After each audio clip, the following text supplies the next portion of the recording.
Nyu, dengerin aku. Aku gak bisa lagi pegang tanganmu. Kamu tahu sendiri kan medannya seperti apa. Kita sudah berjuang sampai sejauh ini. Kita harus pulang sama-sama, Nyu. Jadi apapun yang kamu lihat dan apapun yang kamu rasakan, jangan sampai membuatmu takut. Ucap Yanto menatapku dengan penuh harap. Aku pun mengangguk. Rasa takutku tak bisa pulang mengalahkan rasa takutku pada makhluk-makhluk itu. Yanto mendaki terlebih dahulu, sedang aku menyusulnya selang beberapa saat. Saat para makhluk itu mulai bergerak mendekat, saat itulah aku mulai mendaki.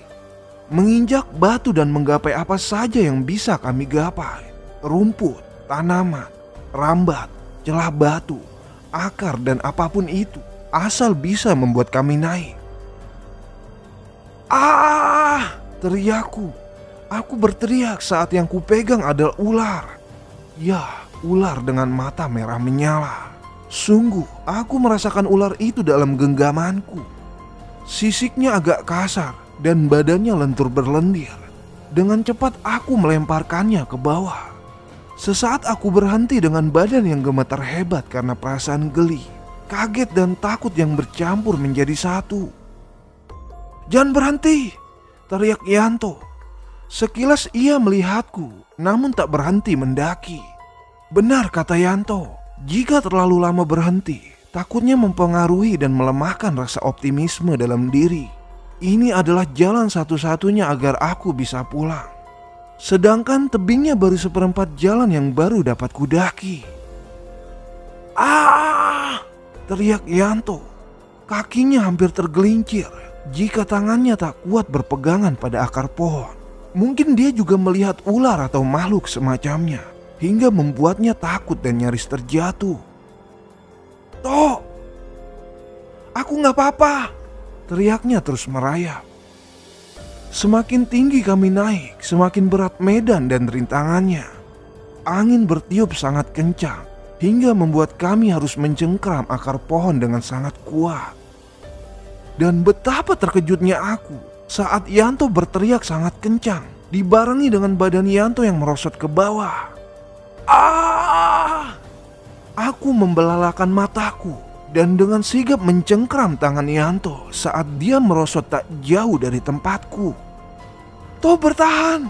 ucapku tak kalah panik saat aku dapat mencengkram tangannya hingga dia tak sampai jatuh ke bawah. "Ah!" teriaknya lagi dibarengi isaknya yang pecah. "Toh, tenang, coba terus bertahan," ucapku sembari terus berusaha menopang berat tubuhnya dengan sekuat tenagaku. "Kayaknya kamu harus pulang sendiri, Nyu," ucap Yanto tersenyum getir di sela isakannya. "Enggak, Toh, kamu harus bertahan dan pulang bareng aku," ucapku bersikeras. Namun tak bisa kupungkiri, tangan Yanto semakin turun dalam genggaman dan kurasakan berat badannya semakin berat. "Pesanku hanya satu, Nyu.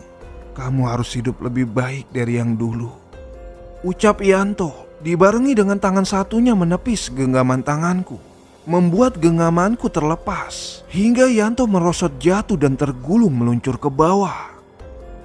"Toh! Yanto! Walah, Toh!" teriakku terus menerus. Aku panik melihat Yanto yang jatuh bergulung. Berkali-kali aku memanggilnya, berharap ada jawaban. Namun sampai suaraku serak, tiada jawaban dari bawah sana. Terlebih gelap menambah kengerian dan kini aku sendirian. Kini bukan lagi teriakan, isakku pecah dengan tubuh bergemetar. Jika terjadi sesuatu pada Yanto di bawah sana, sudah pasti itu adalah salahku. Bagaimana aku bisa pulang membawa muka dan bersikap seolah sedang butuh pertolongan, sedang Yanto berada di jurang untuk kedua kalinya, dan akulah penyebabnya. Harus bagaimana sekarang dan apa yang harus aku lakukan? Entah apa yang Yanto lihat hingga dia terpeleset jatuh. Apakah ular seperti yang aku lihat? Pertanyaan itu terus bergumul di kepalaku. Sial, akalku buntu tak bisa berpikir, dan nyatanya aku hanyalah pecundang yang terlalu takut untuk turun kembali ke bawah sana. "Cepat pulang!"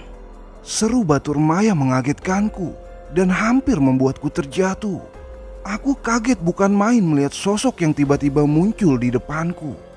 Bukannya apa dan bagaimana, hanya saja aku belum terbiasa melihat sosoknya. Terlebih aku seorang diri saat ini. Setelah aku yakin jika dia itu baturnya maya, sebisa mungkin aku menekan rasa takutku. Dan setelah dapat sedikit menenangkan diri, aku mencoba bertanya kepadanya. "Lalu bagaimana dengan temanku?" "Mati," sahutnya singkat. Aku pun menatapnya tajam. Aku merasa sangat kesal. Tidak mungkin Yanto mati. Namun aku pun tahu, jatuh dari tebing setinggi ini, hal itu sangat mungkin terjadi. Kemudian timbul pertanyaan, bagaimana jika yang dia katakan adalah benar dan Yanto telah mati di bawah sana? Aku pun membulatkan niatku dalam pikiranku untuk mencari bantuan terlebih dahulu. Sungguh, aku merasa takut bila kembali turun. Mungkin aku akan hilang selamanya dan Yanto tak tertolong. Bagaimanapun keadaan Yanto nanti, aku ingin dia bisa cepat ditemukan. Dengan sisa air mata di pipi, aku melanjutkan naik ke atas. Sampai pada akhirnya aku tiba di pohon kembar yang aku dan Yanto lalui sebelum hilang. Sungguh, aku tak menyangka akan dapat kembali ke tempat ini. Dan tanpa menunggu lama, aku pun melewatinya dan terus berjalan menembus rerumputan. Hingga akhirnya terlihatlah beberapa tenda dan perapian tak jauh di depanku. Jantungku berdebar tegang tak karuan. Ada rasa takut mereka tak bisa melihatku seperti waktu itu.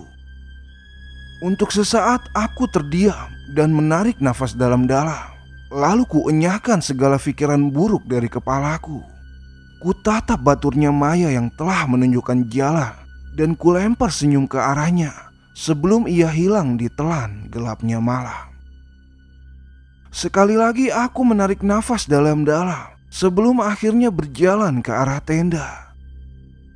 Saat aku berjalan menghampiri, aku beradu tatap dengan seseorang yang tengah duduk di depan perapian. Beliau menatapku tak berkedip, seakan ada yang ganjil pada diriku. Aku pun diam tak bereaksi, antara yakin dan tak yakin beliau dapat melihatku. Lantas beliau pun berdiri seakan terpana melihatku. Sungguh, hal itu malah membuatku merasa takut dan tak tahu harus bereaksi seperti apa. "Harusnya bukan kamu yang pulang," ucapnya pelan namun menusuk jantungku. Namun belum sempat aku berkata sesuatu, orang-orang pun mendekatiku, meraba-raba badanku, seakan memastikan ada yang kurang dari diriku atau tidak. "Astaga nak, untung kamu bisa pulang." Semua orang pun bersyukur atas kembalinya aku. Namun aku tetap diam, sembari terus beradu pandang dengan seseorang itu. Ya, aku ingat benar, beliau adalah Pak Desmo. Namun apa yang sudah beliau katakan tadi, aku sama sekali tak mengerti. Sempat terbersit dalam pikiranku, apakah beliau tahu jika yang ditandai itu adalah aku, bukanlah Yanto? Entah, aku masih sangat syok dengan segala hal yang menimpaku. Juga badan yang serasa remuk dan seakan mau patah di setiap persendiannya. "Ayo masuk ke dalam tenda agar besok kamu bisa dipulangkan. Pak, tolong kabari pos 1 ya jika salah satu di antara mereka sudah ditemukan," ucap seseorang memberi instruksi. Aku pun dituntun untuk memasuki salah satu tenda. Mereka memberiku makan dan minum, namun aku tak menyentuhnya. Jujur, perkataan Pak Desmo tadi seakan menampar wajahku. Harusnya yang sedang makan dan minum saat ini adalah Yanto, bukanlah aku. Oke, sekarang kita kembali beralih ke sudut pandang Dadang. Sore tadi aku mengajak Maya untuk menemui seseorang. Seseorang yang aku pikir bisa membantu Maya untuk memanggil baturnya. Ya, dialah bapak warung yang ada di pos 1. Tapi aku tak paham dengan apa yang ada di pikiran Maya saat semua ini terjadi. Berawal dari menyiapkan lilin dan dupa sebagai media pemanggilan baturnya, Saat itu Maya terlihat seperti tengah bingung, seiring dengan tingkahnya yang terus menggigit kuku ibu jarinya. Aku sempat berpikir semua itu dia lakukan untuk mengusir rasa sedihnya atas hilangnya dua kawan kami. Namun kini semuanya menjadi nampak jelas jika perilaku anehnya itu bukan tanpa alasan. Setelah semua media disiapkan, kami mulai melakukan ritual pemanggilan dipimpin bapak penjaga warung. Tapi dari sini aku dapat merasakan ada hal yang ganjil. Maya tak mau mengatakan permintaannya dengan suara yang keras di hadapan kami. Dia lebih memilih mengatakan permintaannya di dalam hati. Setelah dia berhasil memanggil baturnya dan baturnya setuju serta menyanggupi membawa Yanto dan Banyu pulang, lantas Maya meminta izin ke belakang membawa lilin. Aku pun bertanya pada bapak warung, "Apa lampu toiletnya mati, Pak?" Namun sebelum bapak itu menjawab, terlihat Maya sudah masuk ke dalamnya. Dan ada satu hal ganjil yang aku lihat. Maya itu bukan orang yang pandai berakting. Karena penasaran, dengan segera aku mengikuti Maya. Tapi sayangnya aku sedikit terlambat dan hanya mendengar kalimat terakhir yang dia ucapkan, "Tukar nyawa dan upah sajen." Dari sinilah terbuka jelas rahasia Maya yang coba ia sembunyikan. Maya pun nampak terkejut saat ia tahu aku mendengar apa yang telah ia ucapkan. "Mai, bilang sama aku. Bilang sama aku jika ini semua tidak seperti apa yang aku pikirkan. Bilang sama aku kalau kamu gak nuker Yanto dengan Banyu." Kataku tajam menatap Maya tak percaya. "Jawab pertanyaanku, Mai," ucapku pelan namun sangat tajam. Maya pun tak menjawab pertanyaanku. Dia mulai terisak, nampak kalut dan seakan tak sadar dengan apa yang telah ia katakan. "Maaf, Dang. Aku sayang sama Banyu." Tanpa sadar aku memukul pintu toilet, membuat Maya takut dan jatuh terduduk sembari menutup telinganya. "Yanto itu teman kita, Mai. Bisa-bisanya kamu tega seperti ini. Yanto itu hanya ngikutin Banyu dan harusnya dia gak ikut hilang. Kamu harusnya gak setega ini," ucapku dengan amarah yang sudah tak terkendali. Baru sekarang ini aku merasa teramat sangat marah hingga hilang rasa empati dalam diri. Bahkan aku tak memandang Maya sebagai seorang perempuan. Aku memandangnya sebagai seorang pengkhianat yang telah tega mengorbankan sahabatnya pada makhluk jahanam itu. Harusnya kita bisa ambil jalan tengahnya, Mai. Bukannya mengorbankan salah satu di antara kita. Hardiku lagi sembari melangkah pergi meninggalkan Maya yang masih terguguk seorang diri. Aku meraih ranselku dan bergegas untuk kembali naik ke lembah Kidang meneruskan pencarian. Namun pembicaraan bapak warung itu menghentikan niatku. "Oh, Banyu sudah ditemukan." Iya. Segera akan saya laporkan ke pusat agar orang tuanya segera menjemput," ucap beliau yang mendapat informasi dari atas. Cuy, sungguh aku merasa sangat kesal saat tahu Banyu telah ditemukan. Betapa aku kangen kamu, Tok. Harusnya kamu juga ikut pulang. Entah apa yang sedang kamu alami di hutan sana tanpa seorang pun teman. Sungguh aku tahu kalau kamu itu kuat. Semoga kamu bisa terus bertahan dan bisa kembali pulang dengan utuh. Aku bakal terus mencarimu, Tok. Apapun itu caranya. Ini janjiku padamu, Tok. Kemudian kuputar langkahku menghampiri bapak warung itu. "Pak, apa bisa kita melakukan pemanggilan sekali lagi?" Aku menatap beliau dengan nanar. Entahlah, tak terfikir cara lain yang bisa menyelamatkan Yanto selain melakukan pemanggilan seperti yang telah Maya lakukan. Namun aku harus kembali menelan kekecewaan saat beliau menggelengkan kepalanya. "Bapak gak bisa lihat lebih jauh lagi, Nak. Pandangan mata batin Bapak tertutup sesuatu. Semua itu bisa terjadi karena dua kemungkinan. Temanmu sudah mati atau dia tengah sekarat di alam halus sana. Ucap bapak itu menjelaskan. Aku pun meremas rambutku kasar. Lantas berulang kali aku memukul meja tanpa bisa kukontrol. Pertanyaan beliau yang baru saja aku dengar menambah sesak rongga dadaku. Bagaimana tidak, kawanku yang paling dekat, entah bagaimana kini keadaan dan nasibnya. Jika benar Yanto sedang sekarat, bagaimana juga cara untuk menyelamatkannya, mengingat dia disembunyikan oleh makhluk biadab itu. Ya Gusti, bagaimana sekarang dan apa yang harus aku lakukan? Dang, panggil Maya. Aku pun menoleh ke arahnya. Dia tiba-tiba muncul di belakangku dengan mata yang sembab. Baguslah, dia masih bisa menangis. Setidaknya dia tahu dan menyadari betapa kejamnya dia pada kawannya sendiri. Bukan begitu maksudku, Dang. Lantas apa yang kamu maksud, Mai?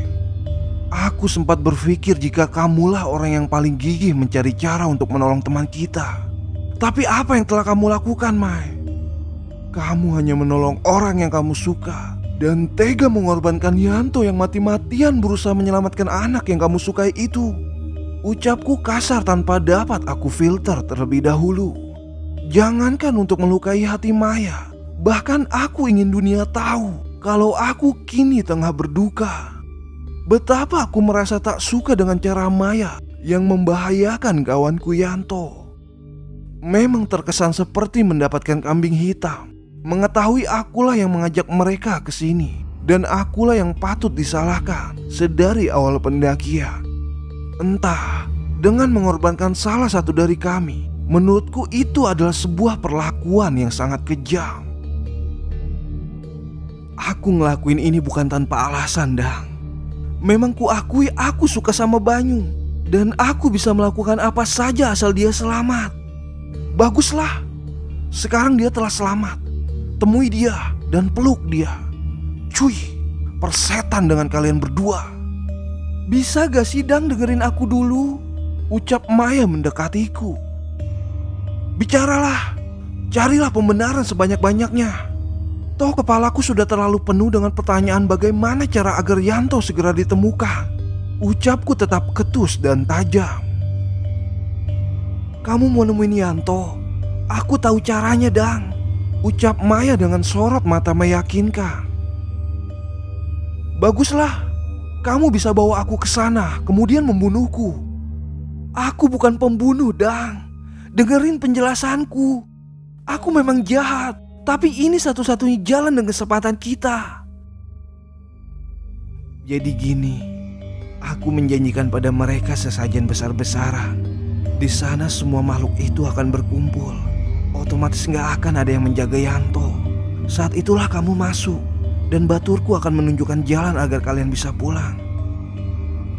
Jika gagal, kamu masih bisa pulang walaupun itu sulit, Dang. Namun Yanto akan tetap di sana. Ucap Maya sembari menundukkan wajahnya. Aku pun mencoba menimbang-nimbang apa yang telah Maya katakan. Mencoba meresapi dan memahami. Serta mencoba mencari sisi baik dan buruk dari keputusan yang akan aku lakukan. Kapan? 3 hari lagi. Jadi maksudmu kita membiarkan Yanto di sana selama 3 hari lagi? Berarti dia di sana selama 6 hari, terhitung dari saat dia hilang. Mengumpulkan sesajen itu butuh waktu, Dang. Bukan sekarang aku menjanjikan dan besoknya bisa kita berikan. Kita doakan saja agar Yanto bisa bertahan. Apapun yang telah kamu usahakan, kamu masih tetap terlihat jahat di mataku, Mai. Persepsimu tentang diriku akan berubah, Dang, saat Yanto telah ditemukan. Oke, sekarang kita beralih ke sudut pandang Cecep, mengetahui keadaan di bawah sana.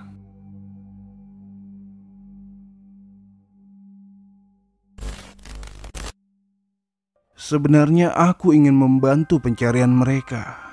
Namun untuk menembus lebatnya hutan belantara, sepertinya aku tak sanggup. Namun bukan berarti aku hanya berdiam diri saja. Bahkan aku belum pulang semenjak turun dari gunung. Aku dan pacarku Rina bertugas menyuplai makanan untuk dikirim ke atas, memastikan agar tim SAR dan kedua temanku itu tidak kehabisan bahan makanan, atau menenangkan keluarga korban, terlebih keluarga Banyu dan Yanto. Bersyukur keluarga Banyu adalah keluarga yang berada, sehingga bahan makanan tak pernah habis, walaupun mereka tak selalu ada di sini, dan semua masih terurus dengan baik. Namun saat aku melihat kondisi keluarga Yanto, aku benar-benar tersentuh. Bagaimana tidak, mereka memberikan hasil panen ladang seperti pisang, singkong, ubi dan lainnya. Seakan mereka ingin menunjukkan, walaupun mereka bukan orang berada, namun mereka tidak berpangku tangan belaka. Keluarga Yanto adalah keluarga yang sangat dan sangat sederhana. Tak berada, namun sangat hangat. Terlihat dari awal mereka datang, sendal jepit yang mereka pakai sampai tertukar sebelah. Terlihat wajah yang kalut, sedih dan prihatin. Terlebih Yanto adalah anak sematawayang. Dari sana saja dapat dilihat bahwa keluarga Yanto sangat dekat satu sama lain. Pertama kali datang, beliau langsung memelukku dan pacarku Rina. Dan masih tersemat dalam hatiku saat ibunya Yanto berkata, "Syukurlah nak, kalian berdua selamat." Sungguh, kalimat itu di luar nalarku. Tak menyangka yang keluar dari lisan orang tua Yanto bukan merutuki kami atau apapun yang bisa membuat nyali kami ciut. Namun yang keluar dari lisan ibunya Yanto malah terdengar seperti sebuah penghiburan. Dari situ aku menjelaskan tentang hilangnya Yanto. Meskipun wajah mereka terlihat sedih, namun sebisa mungkin aku meyakinkan mereka bahwa tim SAR akan menemukan anaknya. Walau terlihat masih ada sedikit kekhawatiran, namun mereka berusaha menyembunyikannya dengan mencoba tetap tersenyum. Lantas bapaknya Yanto pun ikut berkata, "Yanto itu anak baik. Sebelum berangkat juga dia bilang hanya sebentar, karena takut di rumah gak ada yang bantuin bapak. Namun semua takdir ada di tangan yang kuasa." Aku tertegun mendengar semua itu. Pantaslah Yanto menjadi anak yang baik, karena dididik oleh keluarga yang berbudi sangat bijaksana. Jujur, aku sedikit iri karenanya. Di hari kedua, aku dan Pak Desmo terus berkirim kabar. Apapun yang mereka butuhkan, sebisa mungkin kami sediakan dan segera diantarkan. Orang-orang pun berdatangan untuk membantu pencarian. Namun ada satu hal yang ganjil menurutku. Hal ganjil yang tadinya samar-samar semakin jelas di waktu hari ketiga. Aku dikagetkan dengan penemuan Banyu tanpa Yanto. Aku tahu benar waktu itu Yanto mengejar Banyu yang berlari ke semak-semak, yang artinya mereka berdua saat hilang, dan harusnya mereka ditemukan berdua juga. Dan yang membuatku lebih kaget lagi saat Dadang mengabariku untuk menyiapkan sesajen secara besar-besaran dalam waktu 3 hari, dan menyuruh aku dan Rina untuk ikut naik ke atas. Semuanya nampak seperti di luar logika akal sehat. Namun sedikit demi sedikit puzzle di kepalaku mulai jelas dan lengkap. "Yang, kamu ingatkan waktu pertama naik kamu dan Maya di warung saat aku dan anak-anak pasang tenda?" tanyaku pada Rina. "Iya, dia sama aku. Emang kenapa? Ada yang aneh gak dari gerak-gerik Maya?" "Ada sih. Dia kayak ngomong sendiri. Tapi pas aku tanya, Maya malah kayak orang linglung." "Kamu ingat dia ngomong apa?" "Nyawa hanya mainan. Tapi aku gak tahu lagi yang lainnya. Cuma kayak lagi ngegeremeng gitu dia," jawab Rina sembari mengingat-ingat. Aku pun mengerutkan keningku, mencoba menggabung-gabungkan dengan hal lain yang sempat aku lihat. Setelah percakapan aku dan Rina, aku memberikan instruksi ke yang lain untuk pembagian tugas. Banyak hal yang harus dipersiapkan, mengingat waktu yang kami punya hanya 3 hari, terhitung dari hari itu. Yang kami butuhkan sangatlah banyak. Kami harus menyiapkan nasi tumpeng, dupa Arab, ayam kintamani, kembang 7 rupa, jajanan pasar dan kepala kerbau. Semua itu harus siap dalam waktu 3 hari.